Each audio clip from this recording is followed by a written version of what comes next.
La única razón por la que no mencionaré mi nombre es por respeto a mi trabajo. Llevo más de 10 años como paramédico y aún sigo en activo, así que prefiero no dar demasiados detalles de mi unidad. Solo diré que esto sucedió en el año 2017 en Ciudad Juárez, Chihuahua, una ciudad donde la violencia y los accidentes nunca dan tregua, y en donde uno termina acostumbrándose a ver lo peor de la condición humana. Pero nada, absolutamente nada, me había preparado para lo que viví aquella madrugada. Mi turno comenzaba a las 11 de la noche y terminaba al amanecer. Esa guardia, como tantas otras, me correspondía quedarme cerca de urgencias, apoyando cuando se saturaba el hospital. Era pasada la medianoche cuando decidí salir a cenar a la banca que estaba en el pequeño patio, un rincón en penumbra con apenas 2 faroles que parpadeaban más de lo que iluminaban. Saqué mi torta envuelta en papel estraza y un suero que había comprado en la tiendita de la esquina. El silencio se rompió por el eco de una ambulancia que llegó de golpe, con la sirena cortándose justo al entrar. Se escucharon los gritos de los camilleros y el choque metálico de las puertas. Esa escena era común, casi rutinaria, pero aquella noche hubo algo distinto, una especie de pesadez en el aire, como si la temperatura hubiera descendido de golpe. Me acomodé en la banca, abrí mi cena y fue entonces cuando lo vi. Un muchacho se acercó desde el pasillo lateral. Tendría poco más de 20 años, delgado, con el rostro pálido bajo la luz amarillenta. Llevaba una playera azul deslavada y un pantalón de mezclilla clara, demasiado sucio, como si hubiera estado arrastrándose en tierra o bajo un auto. Se detuvo frente a mí y con voz baja preguntó si podía sentarse. No me pareció raro, mucha gente esperaba afuera, incapaz de soportar las salas donde el olor a cloro se mezclaba con la desesperación. Le hice un gesto afirmativo. Se sentó pesadamente, con los codos sobre las rodillas y las manos colgando, como si le pesaran demasiado. Yo comía en silencio mientras él parecía hundido en sus propios pensamientos. De reojo noté que me miraba el suero que tenía en la mano. Finalmente, habló. ¿Dónde lo compraste?, me dijo con un tono cansado, casi suplicante. Tengo mucha sed, pero no puedo ir. Le señalé con el pulgar la esquina donde estaba la tienda de guardia a las 24 horas.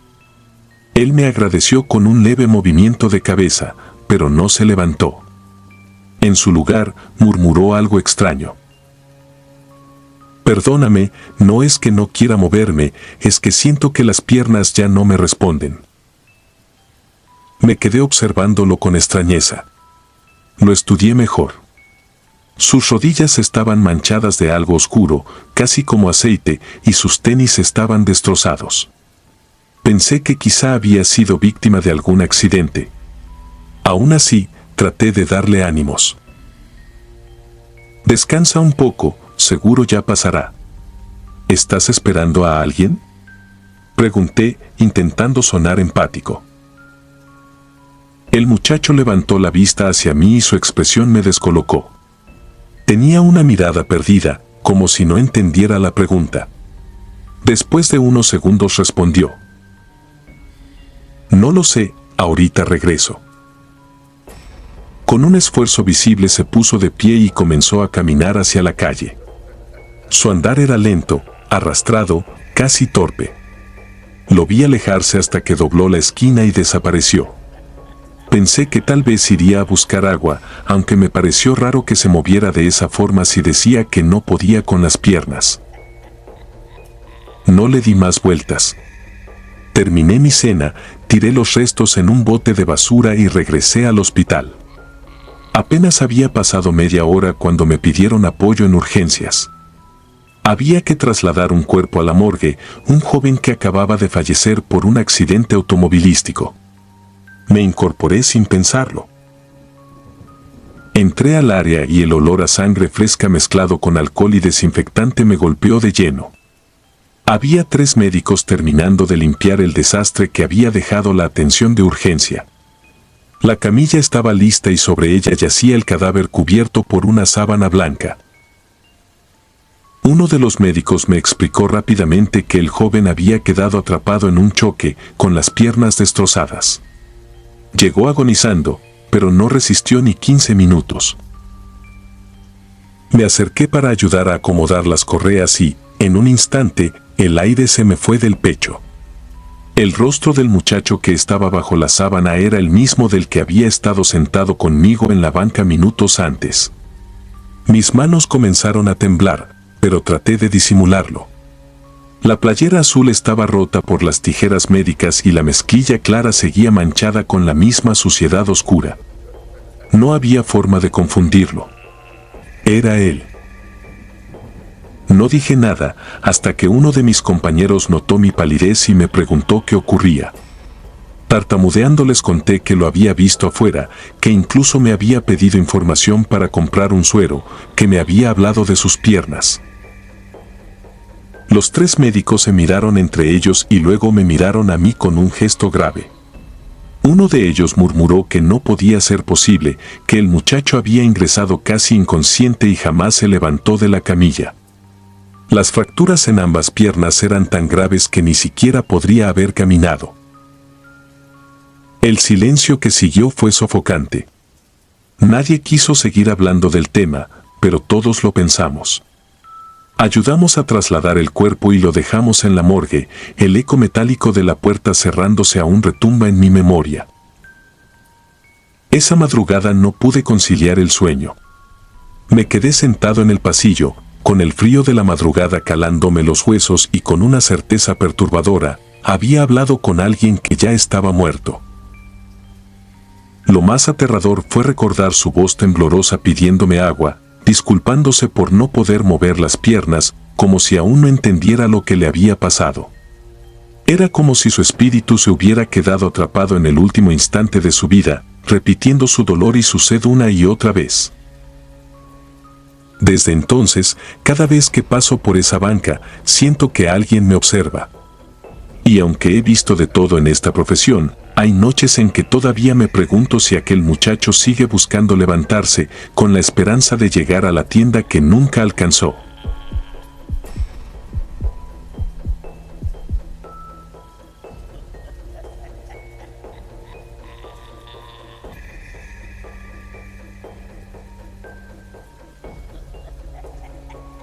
Me llamo Iván Salcido y trabajo de paramédico nocturno desde 2016.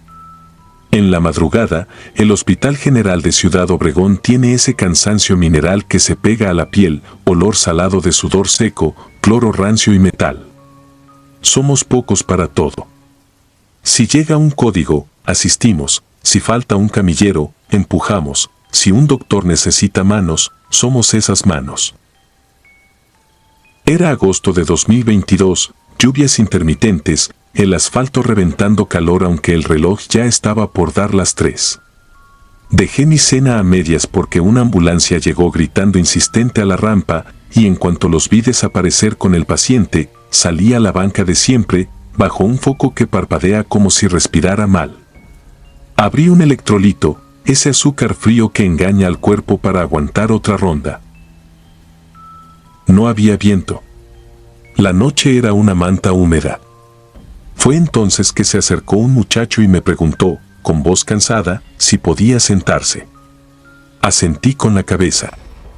No era raro ver gente afuera, familiares sin uñas de tanto morderse, choferes que esperan noticias, policías con café que ya parece tinta. Nos quedamos en silencio. Yo pasé la pantalla del teléfono por costumbre, sin leer en realidad. De reojo vi lo blanco de su mezclilla, manchada de algo oscuro, como grasa de taller. Las manos inmóviles sobre el regazo, dedos largos, uñas con tierra. Me dijo que tenía sed, que donde podía comprar uno de esos. Señalé la esquina. Hay un Oxxo que nunca cierra, justo detrás del módulo de vacunas. Murmuró un gracias y no se movió. Dijo que sentía las piernas pesadas, que en un momento iba.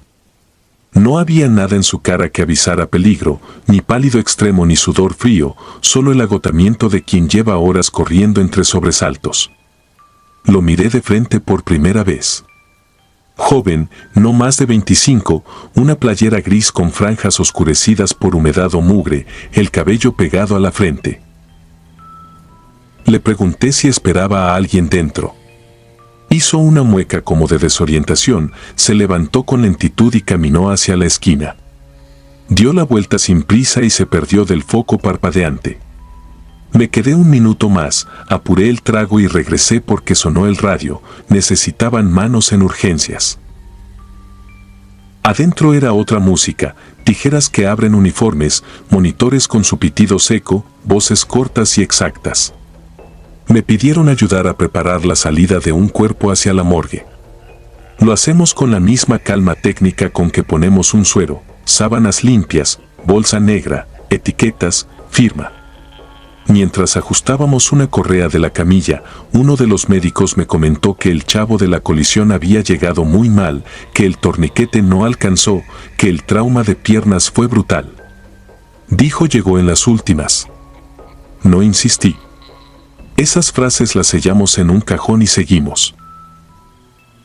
Entonces corrí la sábana hasta el pecho para pasar otra etiqueta y le vi la cara. Era él. El de la banca.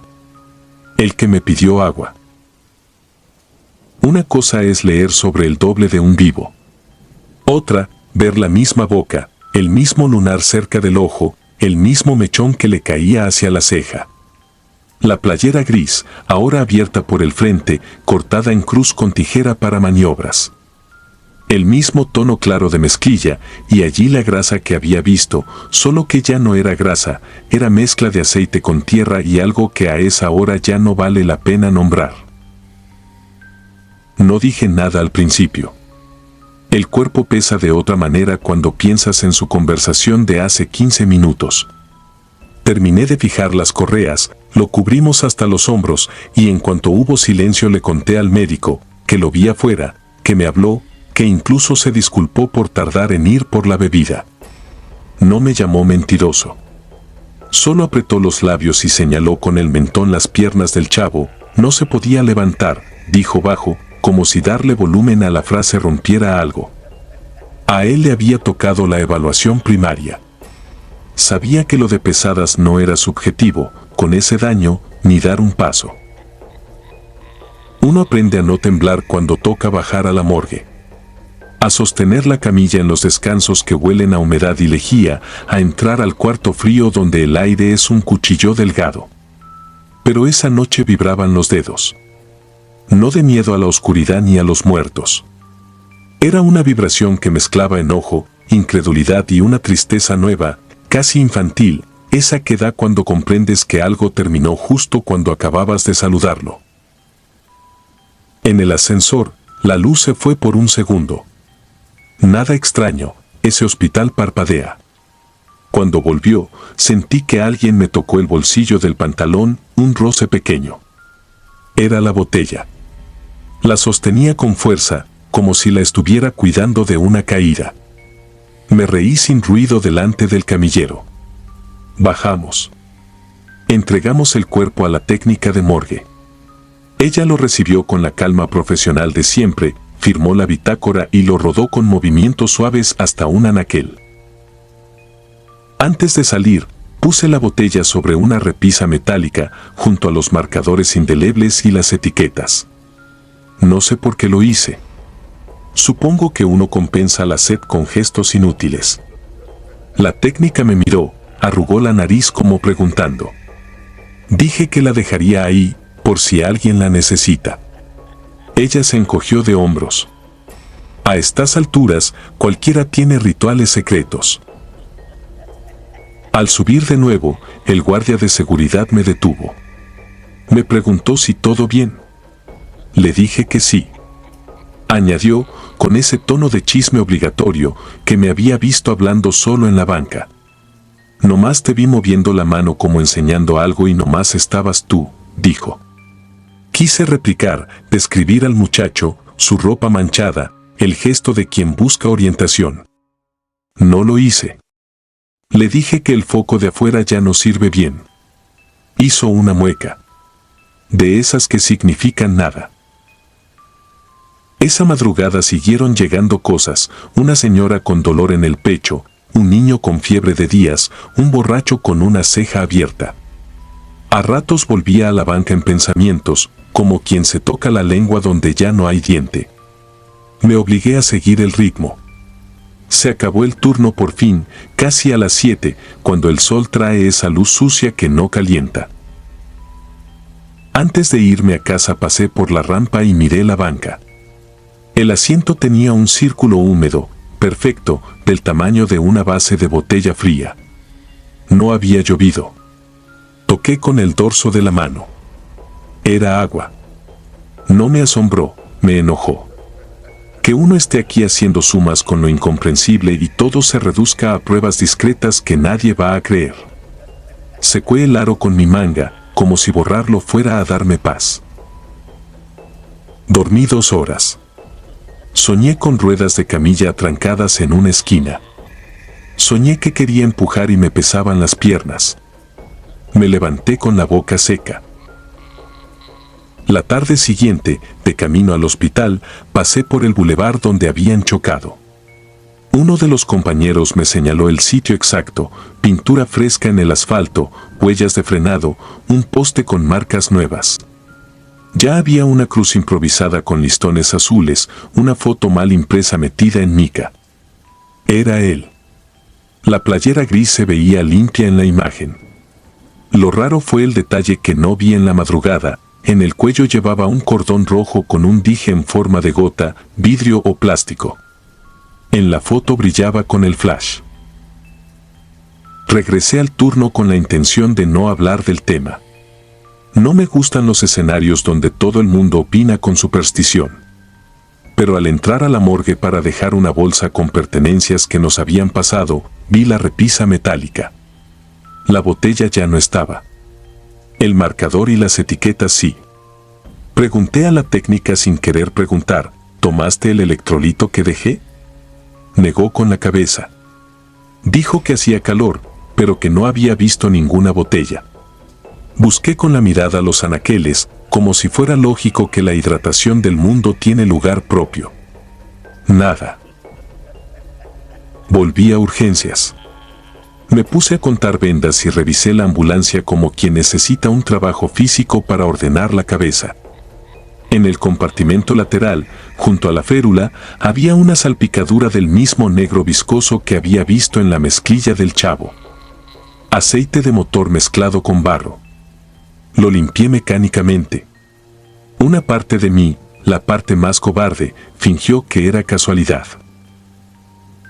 Cuando la noche se asentó otra vez, salí un minuto a la banca.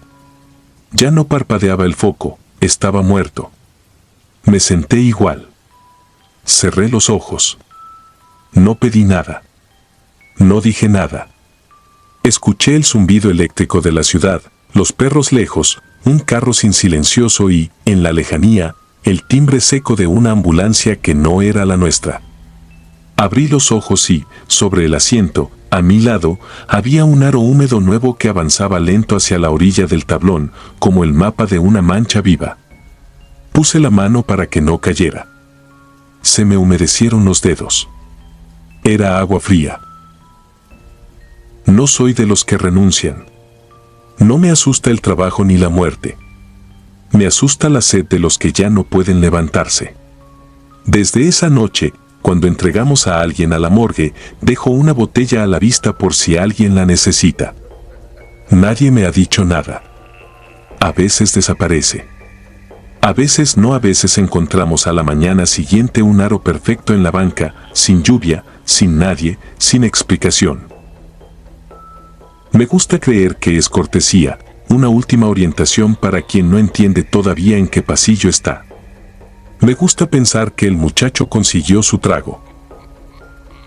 Hoy le pongo nombre a ese gesto para no perderme yo también. Cuando salgo a la banca y dejo el agua sobre la madera, digo hacia la esquina, sin levantar la voz, sin esperar respuesta, aquí está, compa. Y el aire, por un instante breve, huele a metal y a asfalto mojado, y me pesan menos las piernas. Solo un poco. Lo suficiente para volver a entrar. suscribirte y darle like ayuda mucho a este canal. Si ya has escuchado mi contenido antes, te ha gustado y estás disfrutando lo que escuchas en este sector, te agradeceré que presiones el botón de suscribirse. Sin más interrupciones, continuamos.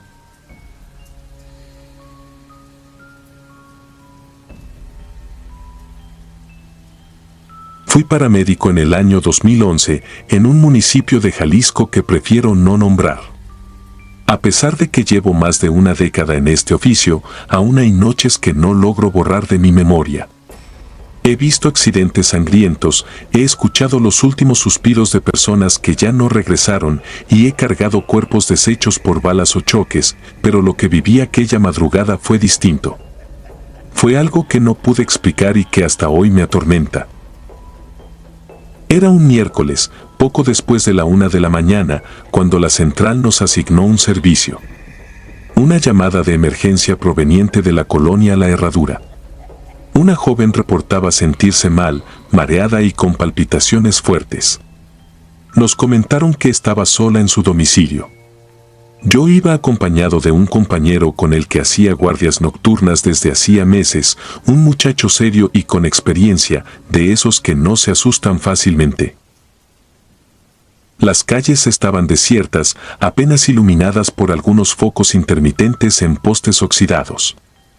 El eco de la sirena se perdía entre las casas de ladrillo desnudo y banquetas agrietadas. Cuando llegamos a la dirección indicada, lo primero que notamos fue el silencio absoluto. La cuadra entera parecía deshabitada, aunque en esa colonia la mayoría de las familias solían trasnochar. Nos estacionamos frente a una casa pequeña, de portón metálico y ventanas cubiertas con cortinas raídas. Apagamos la sirena y descendimos. Toqué la puerta varias veces y después de unos segundos, por la ventana lateral se asomó una muchacha de rostro pálido, cabello recogido y camiseta clara. Nos preguntó si éramos los paramédicos y yo respondí que sí. Ella dijo que iba a buscar sus llaves, que nos esperáramos un momento porque no podía abrir todavía. Su voz era débil, temblorosa, como si estuviera realmente enferma. La observé con atención y noté que respiraba con dificultad. Nos pidió paciencia. Mientras aguardábamos afuera, revisando nuestro equipo, una mujer apareció caminando desde la esquina. Tenía alrededor de 40 años, el cabello desordenado y vestía una blusa oscura. Se acercó despacio y nos preguntó a quién esperábamos. Le respondí que a la señorita de esa casa, la que había solicitado la ambulancia. La mujer frunció el ceño, levantó las cejas con un gesto de sorpresa y nos preguntó si nos había atendido una joven de nombre Andrea. Yo confirmé, recordando que así nos habían dado la referencia en la central. Entonces, la mujer palideció más de lo que ya estaba. Con la voz quebrada nos dijo: «No puede ser. Andrea murió hace 6 meses». Yo me quedé helado, volteé a ver a mi compañero esperando que dijera algo, pero él estaba igual de confundido. Pensamos que quizá la mujer estaba equivocada o delirando. Le pregunté si era la madre de la joven y ella asintió, con lágrimas en los ojos. Nos dio el nombre completo, el mismo que aparecía en el registro de la llamada. Antes de que pudiera aclararnos más, rompió en llanto y se alejó caminando lentamente por la banqueta, perdiéndose en la oscuridad de la calle. Mi compañero me miró con cara de incredulidad. En ese momento escuchamos el chirrido del portón al abrirse. Era la muchacha de la ventana. Salió tambaleándose, recargándose en el marco de la puerta. Su piel lucía enfermizamente blanca bajo la luz tenue de la calle. Nos pidió ayuda para caminar hacia la ambulancia. Yo no sabía qué pensar. La tenía frente a mí, tocando mi brazo con manos frías pero reales. No era una aparición intangible, era una persona de carne y hueso, o al menos eso parecía. La subimos a la unidad, la acomodamos en la camilla y comenzamos a revisarla. Sus signos vitales eran extraños, el pulso débil, la temperatura demasiado baja, pero estaba consciente, mirándonos con ojos hundidos. Mientras mi compañero anotaba los datos, no pude contener la inquietud y le pregunté: ¿conoces a una mujer de cabello lacio, blusa oscura, unos 40 años, que nos habló hace un momento afuera de tu casa? La expresión de Andrea cambió por completo. Sus ojos se llenaron de lágrimas y apenas pudo susurrar: esa era mi mamá. Se llevó las manos al rostro, sollozando con una mezcla de miedo y tristeza. Entonces nos confesó algo que me heló la sangre: su madre había muerto el año anterior y desde entonces vivía sola. Dijo que algunos vecinos juraban verla aún deambulando por las calles cercanas, como si nunca hubiera partido. Mi compañero me miró de reojo, esperando que yo reaccionara. No sabíamos qué hacer. ¿Le decíamos lo que su madre nos había asegurado? Que ella, Andrea, estaba muerta desde hacía meses. No me atreví. Pero mi compañero, nervioso, soltó el dato sin rodeos. El rostro de Andrea se endureció. Nos miró fijamente, con un brillo extraño en los ojos, y murmuró algo casi ininteligible. Entonces, ella quiere llevarme. Se recostó en la camilla, cerró los ojos y comenzó a llorar desconsoladamente. Intentamos calmarla, pero la tensión en la ambulancia era insoportable.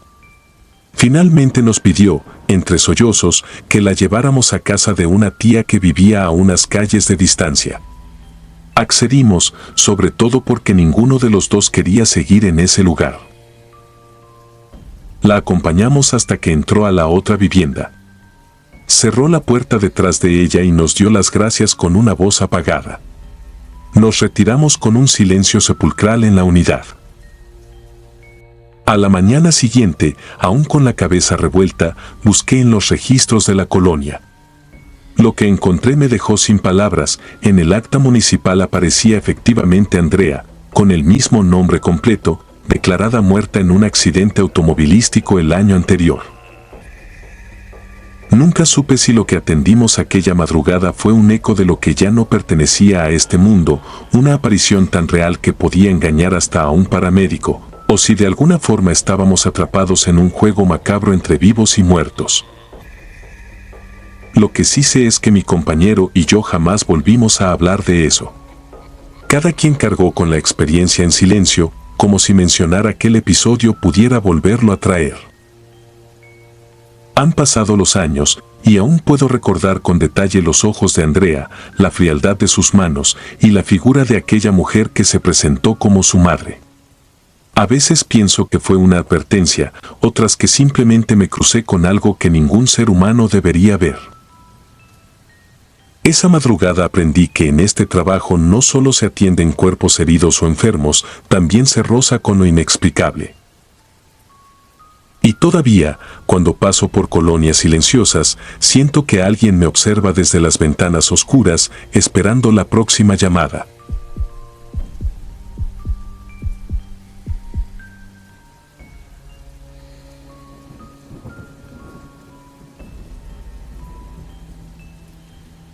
Me llamo Mariela y soy paramédica desde 2013 en Mazatlán. Uno aprende a poner el cuerpo por delante de la cabeza, a entrar primero y pensar después, a sostener el pulso de otros mientras el propio tiembla, pero hay noches que no se olvidan porque lo que te mira desde el borde de la carretera no es solo un accidente sino algo que no tiene nombre y aún así respira en el hueco frío de la ambulancia. Esto pasó en noviembre de 2021, en la libre rumbo a La Noria, cerca del kilómetro 27, poco después de las 2 de la mañana, cuando el viento de norte baja seco y la bruma pega como sal en la cara. El despacho entró limpio, sin drama, impacto contra objeto fijo, probable atrapado, reporte por llamada anónima, sin más datos, dijo la operadora, y eso a esas horas es casi un consuelo. Porque cuando llegan demasiados datos casi siempre vienen con gritos y el cerebro se satura antes de que puedas ponerte los guantes. Yo iba atrás revisando el monitor, mi compañero Gato iba al volante, a la derecha el botiquín con el zipper abierto como una boca lista para escupir gasas y sondas. A esa hora los camiones pesados mandan en la vía y a veces te cierran sin querer, así que uno aprende a mirar lejos, a leer luces por colores y alturas, a oler el metal antes de verlo. Llegamos y el árbol estaba ahí, negro contra el cielo sin luna, con el cofre de un sedán clavado hasta hundir la fascia, la bolsa de aire colgando como un párpado roto, el humo de radiador mezclado con ese olor que no se confunde, aceite, plástico quemado y sangre tibia.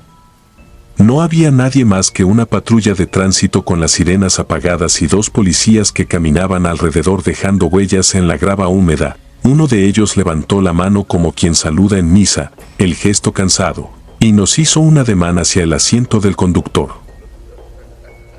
La mujer no tenía más de 35, el cinturón marcaba un hematoma diagonal, las manos cerradas todavía en un volante torcido, el airbag manchado de un color que a esa hora siempre parece café, pupilas midriáticas, no respuesta al dolor, sin respiración espontánea, sin pulso carotídeo.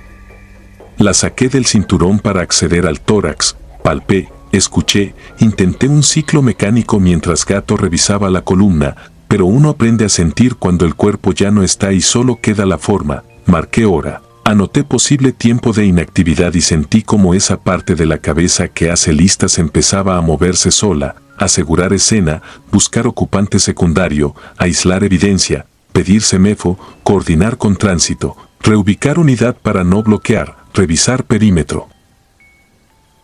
La puerta del copiloto estaba abierta y en el asiento trasero, bien anclada, había una silla infantil vacía, la funda adornada con estrellas grises, limpia, sin sangre, con las cintas extendidas y el broche central cerrado como si abrazara el aire. Sentí el impulso automático de meter la mano y palpar por debajo, a veces los niños se escurren, se atoran, no había nada, solo migas y un juguete suave aplastado contra la base. La luz de mi linterna recogió algo en el parabrisas del lado derecho, no eran grietas nuevas sino marcas diminutas, como de dedos pequeños arrastrados en polvo viejo. Pensé en lo evidente y lo negué con la misma rapidez, porque la cabeza a veces se protege sola.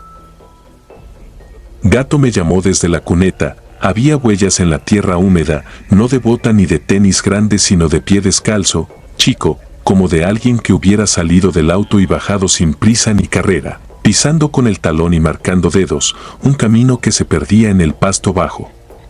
Alumbramos, bajamos con cuidado, el ruido de los grillos parecía más alto en el oídos por la adrenalina, y la lámpara agarró una tela azul engancha en una rama. A los 10 metros encontramos a un niño echado de lado, temblor fino, una herida en la frente que sangraba con paciencia, ojos abiertos sin foco. Tenía unos 9 o 10 años, piel fría, respiración rápida y superficial, pulso filiforme. Collar, control de hemorragia, manta térmica, cánulas y tolera, carga en tabla, el cuerpo obedece cuando las manos recuerdan en qué orden ir. Lo subimos, anclamos, conecté el monitor para ver la frecuencia, marcaba 132 irregular y saturación baja, la curva del pletismo bailaba su danza nerviosa en la pantalla. Hablé por radio para avisar traslado inmediato, el ruido respondió con estática y un silbido como de aire cruzando por una tubería, cambié a canal alterno, entró la voz del C5 con cortes, copiado a medias, y el pitido del monitor se volvió el único ritmo en la caja de la ambulancia. Gato cerró puertas, metió primera y la unidad se volvió ese cubo que para mí siempre se siente como un barco sin agua. A la altura de la señal del kilómetro 27, sin tocar nada, la impresora térmica del monitor comenzó a escupir papel. Fue una tira corta, 10 centímetros quizá, con una línea casi perfecta de latidos a 92 por minuto y el nombre paciente 1 que el aparato pone por defecto cuando no tiene identidad. Lo raro es que esa no era la frecuencia del niño, lo estaba viendo, seguía arriba de 130 y la tira mostraba un QRS ancho, sosegado, adulto. Arranqué el papel para que no estorbara y busqué si alguien había golpeado el botón de print, nada. El monitor no suele imprimir solo, necesita un dedo o un evento que lo dispare. Revisé alarmas, conexiones, el sensor de oximetría, la derivación, todo en su lugar.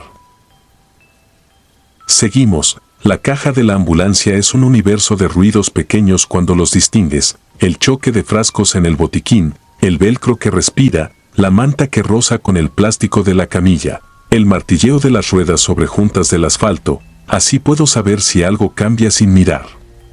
Algo cambió. El peso a la derecha de la camilla se dio 1 milímetro, como si alguien hubiera apoyado el codo, lo suficiente para que el tensiómetro automático que yo había dejado sobre el colchón se deslizara hacia la baranda y yo tuviera que alcanzarlo antes de que cayera.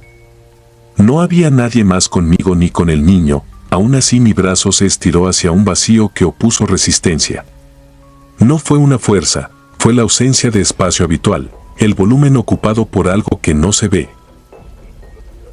La tirita de papel volvió a salir, esta vez más larga, con la fecha y hora correcta, con la misma frecuencia de 92, con un artefacto en una de las curvas que en urgencias conocemos como corchete y que suele aparecer cuando el paciente tose o se mueve. Mi niño no tosía ni se movía, medio estaba inconsciente, esa firma era de otra cosa. En la esquina inferior derecha, la impresora imprimió un número de serie de la lectura que, al final del traslado, quedaría guardado en la memoria interna del equipo. Respiré hondo. Anoté en la hoja de registro que el monitor había impreso de forma espontánea, llamé a Gato por el intercom y le pedí que avisara a urgencias pediátricas para recepción directa. No hablé de la fuerza que no vi, escribirlo después me llevó días. Entregamos al niño, saturación baja, presión sostenida con líquidos tibios, Glasgow impasible, pupilillas que se resistían a cerrarse aunque el cuerpo lo quería, esa terquedad de los niños que a veces les salva. En el pasillo, mientras firmaban recepción, un policía de tránsito me preguntó si habíamos escuchado el audio de la llamada. Negué con la cabeza. Él dijo que en el C5 guardan todo y algunos operadores, por morbo o costumbre, vuelven a ponerlo para entender por qué algo no les cuadró. No le hice caso. Tenía que volver al punto, llenar campos, esperar al perito, ver salir la grúa con la certeza de que la imagen del árbol se iba a quedar pegada atrás de los ojos. Regresamos, Semefo ya estaba y el auto empezaba a separarse del árbol con esos chirridos de metal que siempre parecen quejarse. Uno de los policías estaba sentado en la orilla de la cuneta mirando hacia abajo, el foco de su lámpara apagado. Dijo que lo raro eran las huellas. Le dije que sí, que yo también las había visto. Él agregó algo que me atravesó la espalda como una corriente, había de 2 tamaños. Unas eran del niño que teníamos ya en urgencias y otras más pequeñas, se separaban en un punto y volvían a juntarse cerca del coche, como si 2 personas hubieran bajado y una de ellas se hubiera quedado esperándola a la otra a la mitad de la pendiente. No dijo 2 personas, dijo 2 pares de pies, y esa manera de nombrarlo, sin rostro, me pareció más exacta. Esa madrugada dormí poco, en el cambio de turno uno escucha historias pero prefiere no hablar. A media tarde siguiente, cuando fuimos a revisar el equipo y a imprimir reportes para el expediente, el técnico biomédico me dijo que el monitor había guardado 2 lecturas con una diferencia de 15 minutos, ambas etiquetadas como impresas por evento. Le expliqué que el evento había sido el mismo y que no lo había ordenado. Él negó con la cabeza y apuntó con el bolígrafo a una línea en el registro. La primera impresión estaba registrada a las 2:07, 5 minutos antes de que el despacho me marcara como en escena. La segunda a las 2:28, justo cuando pasamos de nuevo por el kilómetro 27 de regreso a urgencias. Fui al C5, conozco a una operadora que ha visto de todo y todavía se pega estampas en el termo como si eso bastara para ahuyentar cosas. Me dejó escuchar el audio de la llamada que originó el reporte, no duraba mucho.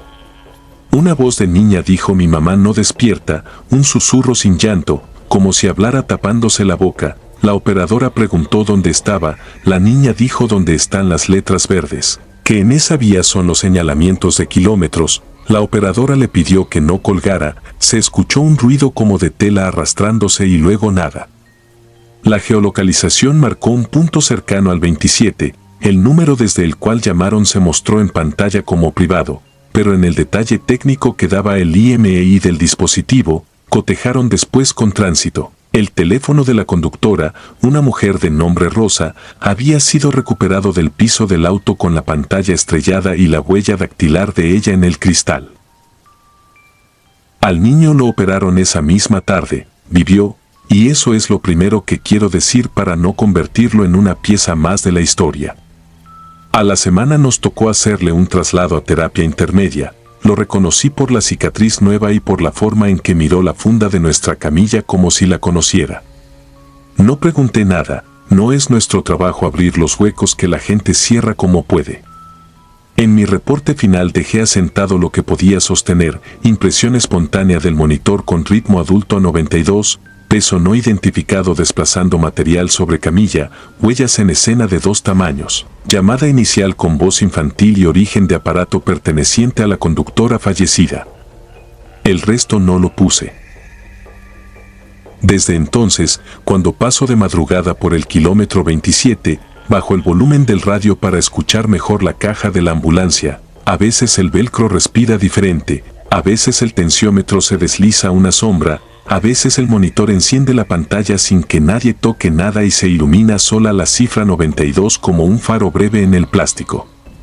No he vuelto a escuchar el audio ni a buscar la explicación técnica de los tiros de gracia que una cabeza se da a sí misma para poder seguir. Ese es el único que me funciona. Aceptar que hay registros que existen sin paciente y voces que llaman desde teléfonos rotos, huellas que aparecen donde no hay pies y pesos que no pesan salvo en los lugares exactos donde uno aprende a no mirar. No he dejado el trabajo, uno no se va por miedo, se va por cansancio, y yo todavía no me canso. Pero en la mochila cargo 2 tiras térmicas dobladas, las de esa noche, con la tinta ya un poco pálida. Cuando me preguntan por qué las guardo, digo que es por si algún auditor me pide evidencia.